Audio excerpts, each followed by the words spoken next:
Om Arunachalaramana, saudações amada Sangha. Nós recebemos pelo canal do YouTube uma questão da querida irmã Maria Luísa e ela escreveu: Olá amigos, que bênção é esse canal. Poderiam abordar sobre o medo da morte, que é tão comum para nós que começamos a engatinhar nesse caminho de autodescobrimento? Na verdade, como vencer o medo da morte? Namastê. Agradecemos profundamente sua questão, querida. Recentemente, trouxemos um áudio para falar um pouquinho sobre o lugar dos mortos, também em resposta a uma questão enviada. E essa pergunta específica do medo da morte foi elaborada em algum momento aqui, lá no início deste seva ou serviço espiritual. Este é um tema que merece ser trabalhado de novo e novamente. Porque é um assunto de interesse comum, visto que todos nós, ao tomarmos ciência de que existe a morte, fantasiamos com a mesma, tanto em relação à morte de nossos entes queridos, quanto a respeito de nossa própria morte.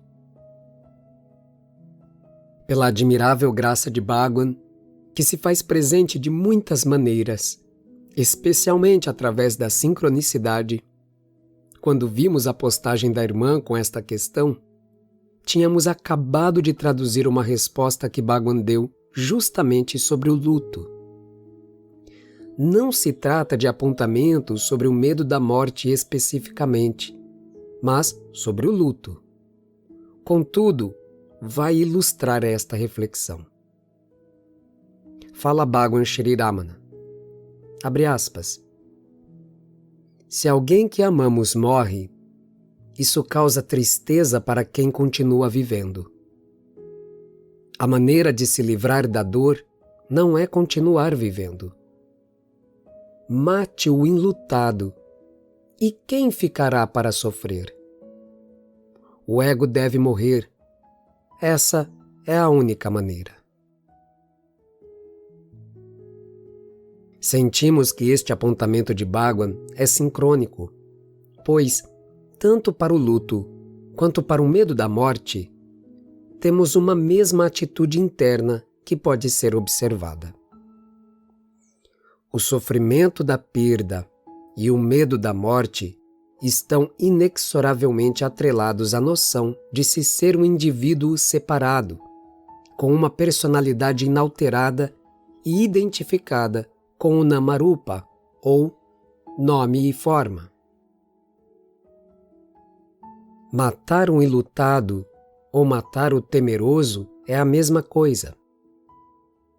Ambos devem morrer.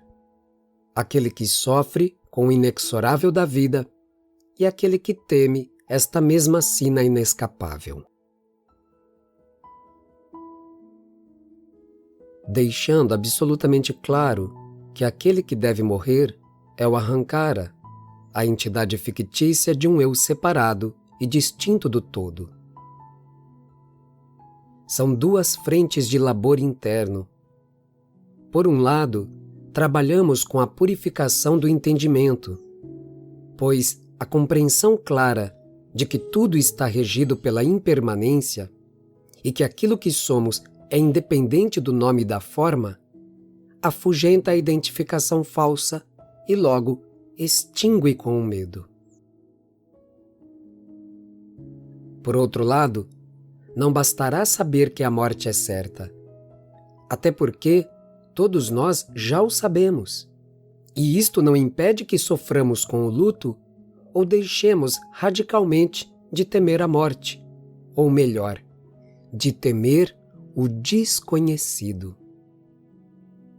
Assim, é preciso, além desta purificação intelectual por intermédio da sabedoria e da reflexão, aplicar-se o sadhana, ou seja, o Atma Vichara, para suplantar as volições mentais que produzem o medo e o sofrimento, não apenas em relação à morte e à perda, mas em relação a tudo o que nos mantém identificados com aquilo que não somos e que, por natureza, é transitório e destinado ao fim.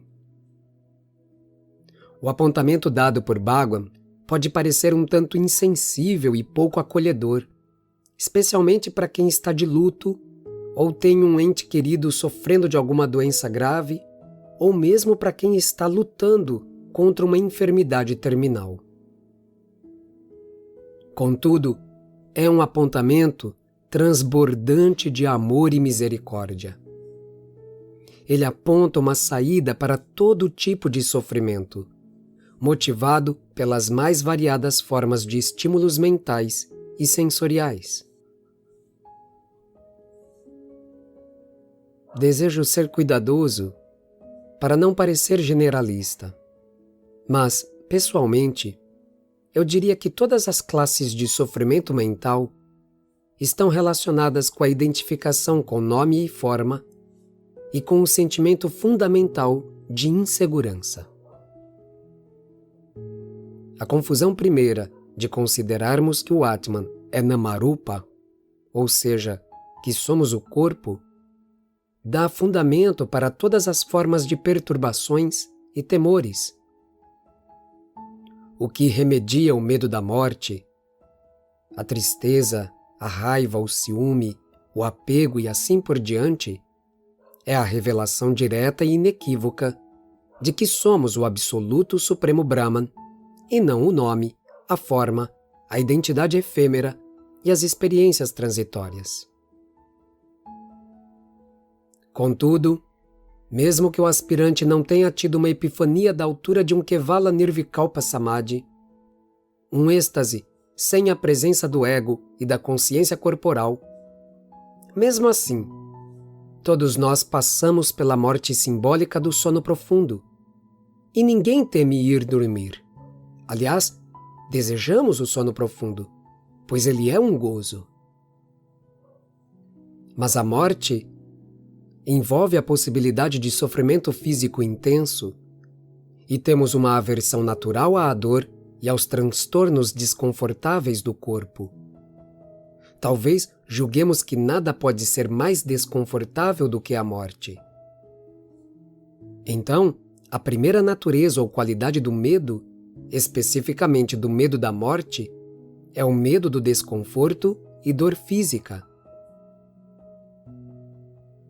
Podemos dizer que este é um medo justificável, pois é inerente aos instintos da vida material, no movimento espontâneo em direção ao prazer, de preservação e de aversão à dor.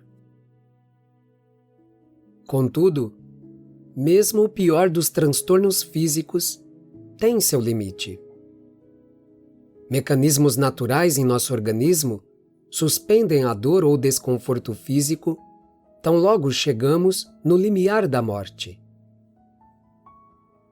Creio que posso declarar isto aqui com alguma legitimidade e talvez um pouquinho de assertividade, por ter passado por uma EQM ou experiência de quase morte. Então, posso testificar de evidenciação direta. Existe este processo natural do corpo de enviar os sinais de dor para avisar do risco de vida. Mas quando este limite é transposto, há a liberação de hormônios e neurotransmissores que preparam o corpo para o colapso vital. E isto já foi mesurado pela ciência atual. Mas não é esta área de conhecimento que mais nos interessa aqui. Sabemos pela luz do conhecimento redentor que todos os fenômenos são impermanentes e que esta manifestação de nome, forma, mente, identidade também o é. Então, o medo se mostra completamente insubstancial, irracional e ilógico. Não apenas pelo aspecto mais periférico ou superficial do medo da dor e do findar. Nosso medo não é apenas psicológico ou emocional. Também é espiritual. E aqui compartilhamos mais um apontamento de Bhagwan. Abre aspas. É a percepção, a consciência, e não o corpo que o homem teme perder. Os homens amam a existência porque é consciência eterna, que é o seu próprio eu. Por que não agarrar-se à pura consciência agora, enquanto está no corpo, e ficar livre de todo medo? Fecha aspas. Aquilo que somos não sofre qualquer alteração. Mesmo a morte não pode afetar o espírito. Por isto, as Escrituras dizem que não faz a menor diferença onde, quando e como o sábio abandona seu corpo. Aquilo que é imortal e não pode ser maculado por absolutamente nada. A conclusão da jornada ou do Mahayoga em Atma Vichara promoverá não apenas uma convicção intelectual, que em um momento de crise vacila e tomba ou se vê fortemente abalada. Não, o Atma Darshan, ou evidenciação de si como a realidade intangível e eterna, liberta-nos do medo, não apenas da morte, mas da vida também. Porque tanto a vida quanto a morte estão sob os domínios do mistério. E o Atman Darshan é justamente fundir-se com este mistério. Este seria o ápice do texto e o momento de dizer o mantra sagrado, para despedirmos-nos de todos. Mas há uma resposta a ser dada diretamente àquelas nobres almas que se encontram na condição de devotas.